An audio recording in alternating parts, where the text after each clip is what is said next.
तारीख थी 29 जून 2022। शाम होते होते एक खबर पूरे झारखंड में आग की तरह फैल जाती है। ये खबर थी झारखंड के सरायकेला के पूर्व विधायक के बाहुबली साले की हत्या की।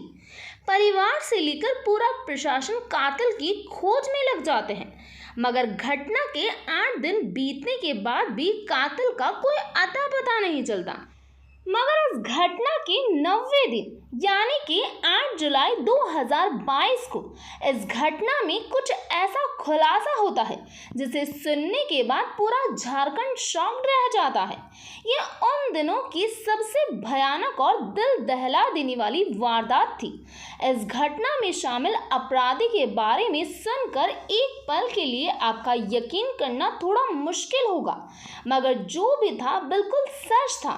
तो आखिर इस केस की पूरी कहानी क्या थी? आखिर कातिल को इस कदम को उठाने की जरूरत क्यों पड़ी? कन्हैया सिंह को किस गलती की सजा भुगतनी पड़ी? जानेंगे सब कुछ इस वीडियो में सिलसिलेवार तरीके से। आपने अभी तक मेरे इस चैनल को सब्सक्राइब नहीं किया तो सबसे पहले चैनल को सब्सक्राइब कर ले। तो चलिए दोस्तों, अब कहानी को शुरू करते हैं। झारखंड के सरायकेला में कन्हैया सिंह नाम के एक बाहुबली शख्स रहते थे। इनके प्रसिद्ध होने की वजह इनके जीजा का विधायक पद पर होना था। झारखंड में ऐसा कोई व्यक्ति नहीं था जो कन्हैया सिंह को ना जानता हो। अगर हम बात करें इनके स्वभाव की, तो ये अपने स्वभाव से काफी सख्त व्यक्ति थे। इनके परिवार में इनकी पत्नी के अलावा 2 बेटियां थी, जिनमें बड़ी बेटी का नाम अपर्णा सिंह था और घटना के समय इनके उम्र महज 19 साल थी। तो बात करें इनकी बड़ी बेटी अपर्णा सिंह की। इस कहानी की शुरुआत घटना से लगभग 5 साल पहले हुई थी, जब Aparna Singh DAV public school में एनआईटी कैंपस में कक्षा 8वीं की छात्रा थी और इसी दौरान अपर्णा की बातचीत कक्षा 10वीं में पढ़ने वाले राजवीर से हुई, जो कि अपर्णा के पड़ोस में रहता था। दोनों की बातचीत कुछ इस तरह आगे बढ़ी कि दोनों को एक दूसरे से प्यार हो गया और दोनों को यह प्यार इस कदर परवान चढ़ा कि दोनों ने एक दूसरे के साथ जीने मरने की कस्में खा ली। शुरुआत में इनके प्यार का ये सफ़र काफ़ी खूबसूरत था। जब तक दोनों एक स्कूल में थे तब तक दोनों को मिलने में कभी कोई दिक्कत नहीं हुई, मगर दिक्कतों का सिलसिला तब शुरू हुआ जब राजवीर की 12वीं कक्षा पूरी हो गई और अब राजवीर ने डीएवी स्कूल को अलविदा बोल दिया, मगर अपर्णा सिंह को अलविदा ना बोल पाया और अब दोनों कभी घर पर तो कभी घर के बाहर मिलने लगे थे। कहते हैं कि इश्क कभी छिपाए नहीं छिपता, और यहाँ तो बात बाहुबली कन्हैया सिंह की बेटी के इश्क की थी, जिसे सरायकेला का बच्चा बच्चा जानता था। तो बात है इस घटना के 3 साल पहले की, जब कन्हैया सिंह को अपनी बेटी के प्रेम प्रसंग की जानकारी हो जाती है, जिसके बाद कन्हैया सिंह राजवीर को पूरे मोहल्ले के सामने 2-4 थप्पड़ जड़ देते हैं और बेटे को भी राजवीर से दूर रहने की हिदायत देते हैं। इस घटना के बाद कन्हैया सिंह को लगता है कि अब ये मामला शांत हो जाएगा, मगर दोनों पर ही कन्हैया सिंह की इस हरकत का कोई असर नहीं हुआ।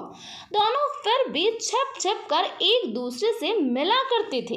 खैर, इनका प्यार तो यूं ही परवान चढ़ता रहा, मगर इस बीच एक और घटना घटित हुई।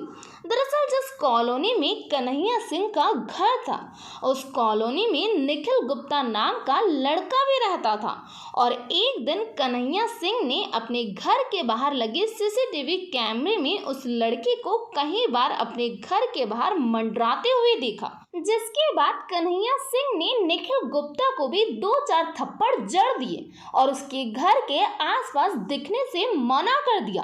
मगर निखिल गुप्ता ने उस दिन ये कसम खाई कि वो इन थप्पड़ का बदला एक दिन कन्हैया सिंह से लेकर रहेगा। दूसरी तरफ की बात करें तो कन्हैया सिंह की बेटी अपर्णा लगातार अपने बॉयफ्रेंड राजवीर के टच में थी, जिससे कन्हैया सिंह काफी परेशान थे और एक बार फिर से कन्हैया ने अपनी बेटी को राजवीर के साथ घूमते हुए देख लिया और उस दिन कुछ ऐसा हुआ जिसकी कल्पना राजवीर ने कभी नहीं की थी। दरअसल उस दिन कन्हैया सिंह गुस्से में घर आया और आते ही राजवीर के घर गया और उनके घर परिवार में मौजूद जितने भी लोग थे उन सभी को बुरी तरह पीटा। ये सारा नज़ारा कॉलोनी के लोग तमाशे की तरह देख रहे थे। किसी में इतनी हिम्मत नहीं थी कि कोई कन्हैया सिंह के खिलाफ कुछ बोल पाए। इस घटना से राजवीर का परिवार इतना डर गया कि राजवीर के पिता ने अपने घर को औने पौने दाम में बेचकर उस कॉलोनी को छोड़कर भाग निकले। इधर कन्हैया ने अपनी बेटे को भी सरायकेला से दूर अपने रिश्तेदार के घर भेज दिया और अपर्णा सिंह के लिए रिश्तों की तलाश करने लगा। अब कन्हैया सिंह अपनी बेटी की जल्द से जल्द शादी कर देना चाहते थे। हालांकि इस घटना के बाद राजवीर ने अपर्णा से बात करनी बंद कर दी और उसने अपर्णा को भूलने का फैसला कर लिया। अपर्णा भी अपने परिवार की बात मानकर शादी करने को तैयार थी। मगर 29 जुलाई 2022 को रात 9:45 पर कन्हैया सिंह कुछ सुरक्षा गार्ड के साथ अपने घर आए। जैसे ही वो घर के अंदर दाखिल होने लगे तो पीछे से किसी की आवाज़ सुनाई दी। आवाज़ सुनकर कन्हैया सिंह पीछे मुड़े और पीछे घूमते ही किसी ने उनके शरीर में 3 गोलियां दाग दी, जिससे उसी वक्त कन्हैया सिंह की मौत हो गई। रात को 9:45 पर उनकी मौत हुई थी और सुबह होते होते ये खबर पूरे झारखंड में आग की तरह फैल गई। खबर फैलते ही परिवार और प्रशासन के लोगों में हड़कंप मच गया, क्योंकि ये मामला विधायक की फैमिली से जुड़ा था। तो पुलिस ने इस मामले को गंभीरता से लिया, क्योंकि मामला हाई प्रोफाइल था।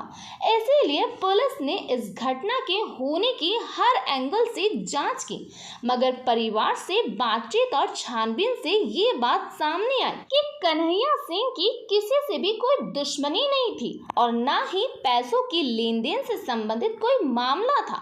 अब पुलिस ने अपनी जांच का रुख सीसीटीवी कैमरा की तरफ किया।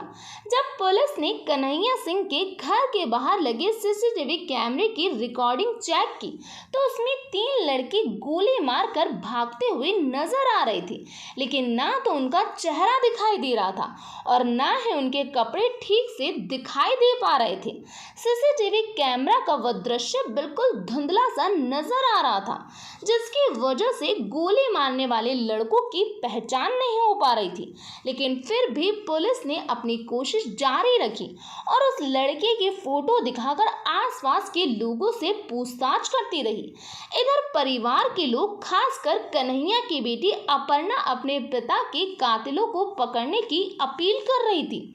इधर झारखंड के लोग भी परिवार के साथ सड़कों पर प्रदर्शन करने लगे। इस प्रदर्शन के दौरान कन्हैया की बेटी बार बार बेहोश हो रही थी।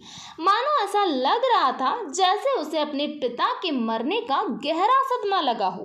तभी पुलिस को एक बड़ी जानकारी हाथ लगी। दरअसल पुलिस सीसीटीवी की उस फुटेज को दिखाकर लोगों से पूछताछ कर रही थी। तभी एक आदमी ने उन लड़कों में से एक लड़की को पहचान लिया, जिसका नाम था निखिल गुप्ता। निखिल गुप्ता पेशे से शूटर है। पुलिस को जैसे ही ये पता चला कि वो लड़का निखिल गुप्ता है तो पुलिस ने तुरंत ही उसके घर पर छापेमारी की, मगर उस वक्त निखिल गुप्ता उसके घर पर नहीं था, बल्कि वह तो उस वक्त शहर में भी नहीं था, क्योंकि निखिल गुप्ता शहर छोड़कर भाग चुका था। मगर पुलिस पर जल्द से जल्द कातिल को पकड़ने का दबाव बन रहा था। इसीलिए पुलिस ने महज 48 घंटों में ही निखिल गुप्ता को गिरफ्तार कर लिया। गिरफ्तारी के बाद निखिल गुप्ता को थाने लाया गया और उससे पूछताछ की गई। जैसा कि शुरुआत में हर अपराधी करता है, वैसा ही निखिल गुप्ता ने भी किया, नई नई कहानियां बनाई। मगर जब पुलिस ने उस पर सख्ती की तो तुरंत ही उसने अपना जुर्म कबूल कर लिया। हालांकि निखिल गुप्ता ने इस हत्या की पूरी जिम्मेदारी अपने सर पर ले ली और हत्या की वजह तो यही थी कि उस दिन कन्हैया सिंह ने निखिल गुप्ता को थप्पड़ मारे थे, मगर पुलिस को अभी भी इस हत्याकांड के कुछ राज छिपे हुए नजर आ रहे थे, क्योंकि निखिल गुप्ता के साथ थप्पड़ वाला कांड घटना के 1 साल पहले हुआ था और पुलिस को ये सवाल परेशान कर रहा था कि निखिल गुप्ता ने आखिर 1 साल तक बदला लेने का इंतजार क्यों किया। इसीलिए पुलिस ने निखिल के फोन की सीडीआर निकलवाई, जिससे एक नंबर पर निखिल ने घटना वाले दिन कई बार फोन किया था। जब इस नंबर की जांच की गई तो ये नंबर राजवीर का निकला, जो कि कन्हैया की बेटी का बॉयफ्रेंड था। पुलिस ने राजवीर को भी पूछताछ के लिए थाने बुलाया। कुछ देर तो राजवीर भी पुलिस को गुमराह करता रहा, मगर अपराधी कितना भी शातिर हो, पकड़ा जरूर जाता है। और यहाँ तो 22 साल का लड़का था और पुलिस की सख्ती के आगे राजवीर को भी घुटने टेकने पड़े। राजवीर ने भी अपनी कहानी बताना शुरू की और कहानी कुछ ये थी कि राजवीर कन्हैया से अपने परिवार की बेइज्जती का बदला लेना चाहता था, इसीलिए उसने निखिल के साथ मिलकर इस घटना को अंजाम दिया। अब चूंकि बेटे का बॉयफ्रेंड कातिल था तो बेटे पर शक होना तो लाजमी था। बस इसी शक के आधार पर पुलिस ने राजवीर की भी कॉल डिटेल निकलवाई, जिससे मालूम हुआ कि हत्या वाली रात करीब 100 कॉल अपर्णा ने अपने प्रेमी राजवीर को किए थे। तो बस अब बारी थी इस घटना के मास्टरमाइंड को पकड़ने की, जो कि कन्हैया की बेटी अपर्णा थी। जी हाँ दोस्तों, ये सारा खेल कन्हैया सिंह के बेटे अपर्णा ने खेला था। दरअसल कहानी कुछ इस तरह है। जब कन्हैया ने अपनी बेटी को रिश्तेदार के घर भेजा तो वहां से उसने राजवीर को कई बार कांटेक्ट करने की कोशिश की, मगर राजवीर ने अपर्णा से बात करने से इनकार कर दिया। जिसके बाद अपर्णा ने एक वीडियो बनाया जिसमें उसने ये कहा कि राजवीर, अगर तुमने मुझसे बात नहीं की तो मैं जहर खाकर मर जाऊंगी। जिसके बाद राजवीर ने ये वीडियो अपने पिता को दिखाया और पिता के कहने पर राजवीर ने अपर्णा से बात शुरू की।